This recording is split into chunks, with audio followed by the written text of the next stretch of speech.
Time now to check this out, built by Lawrence Technological University.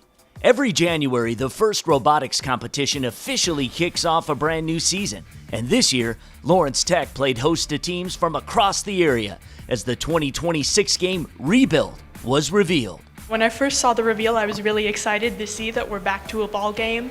It reminds me a lot of the game in 2020 and Steamworks in 2017, so I'm really interested to see how it plays out this year. This year's game challenges teams to think creatively, manage space, and balance strategy, all while racing the clock on the competition field.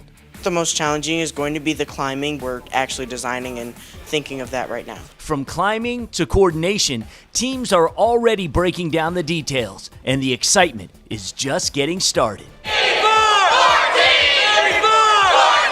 It's really exciting that FRC is allowing you to hold multiple game pieces at once. The really quick scoring that'll be really exciting this year. But Kickoff Day is about more than just the game. Lawrence Tech not only hosted the event, they continue to invest directly in student success by sponsoring 5 FRC teams this season. We're so grateful for Lawrence Tech to be able to work with them and to have them host us. The support that Lawrence Tech is giving us, it's very helpful. It's going to help us improve our team this year.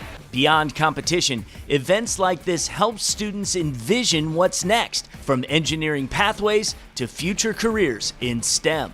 It's going to be a fantastic experience for pretty much anybody who joins the robotics team, no matter what you're interested in doing.